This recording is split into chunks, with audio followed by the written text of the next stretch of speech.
We're back at Freedom Fest in Las Vegas with 2,000 people who worry about Big Brother, big government. The founders of America feared big government too, and that's why we have checks and balances, the Constitution. This is it, and the Declaration of Independence, pretty small, but it limits what a president can do. Congress was given most of the power, and the Supreme Court has the right to say, no, that's unconstitutional if it's not in here. So it's good that we have this thing, and we all should have our little copies. Please enjoy here. But politicians don't like these limits on their power. When Congress doesn't do what President Obama wants, he sometimes just does it anyway using what he calls executive power. He did that when he did it when he swapped the 5 Taliban prisoners for Sergeant Bergdahl, when he intervened in Libya, when he delayed certain parts of Obamacare. This is not right, and we're going to stop him, say Tim and Christina Sandefur. They're lawyers for free market think tanks.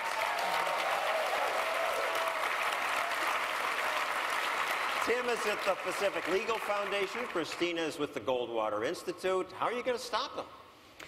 Well, John, you know, we are going to sue him. And in fact, we both have lawsuits that are challenging various aspects of Obamacare right now.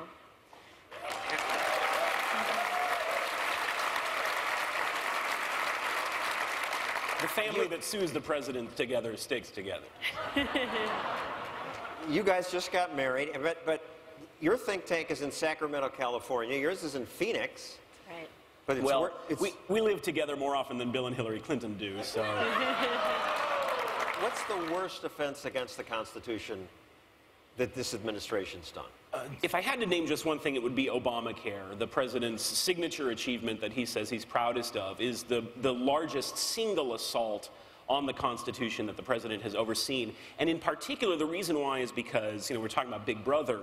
One of the principal distinctions between a free society and the Big Brother society is that in a free society, the law prohibits you from doing things that are bad. Whereas in a Big Brother society, the law tries to force you to do things that political leaders think is good. And with things like the individual mandate, Obamacare crosses that line and tries to force us to do what political elites think we ought to do. And Christina, the worst part of Obamacare? That would be the Independent Payment Advisory Board, or IPAB.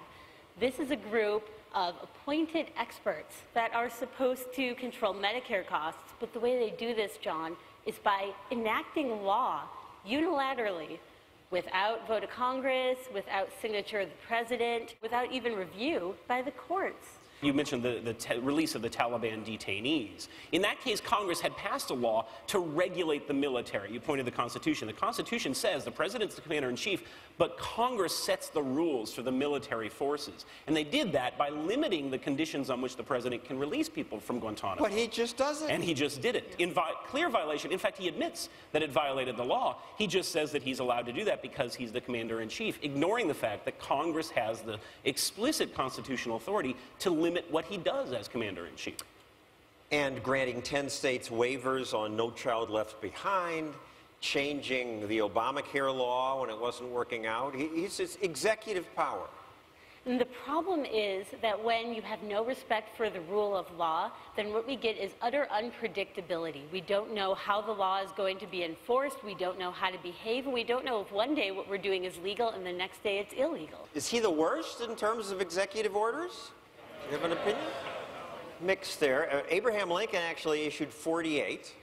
President Obama so far 182. Is that the most of any president? Informed audience. George Bush 290.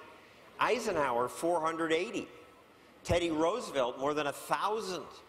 Includes one that demanded on all government documents KIST should be spelled K-I-S-T, and enough, E-N-U-F. I guess they were saving words, saving letters. Congress, in that case, did muster a 2/3 majority to override that one. But the point, I guess, Tim, Obama's not the worst. That's true. And, you know, the numbers aren't really what's important. It's the content of these orders. Because the president, when he issues these orders, for instance, in the Obamacare waivers, the president is not changing the law when he issues those orders. What he's doing is he's saying, I'm not going to enforce the law. I'm going to look the other way while the law, that, by the way, is named after me and that I advocated for and think is a great idea, I'm going to look the other way while it's violated for the next year or 6 months or whatever. And that causes as many problems as it fixes because, you know, insurers and people who have insurance are going to have disputes and courts are going to have to decide whether they're legal or not. I mean, that's a real problem. Can you imagine if President Romney had been elected and he had come in and said, you know, I don't like Obamacare, I'm not going to enforce it? It would be an utter outrage. But yeah, that's exactly what this president is doing here. So thank you both for living a part to enforce the Constitution. There's one more for you. Tim?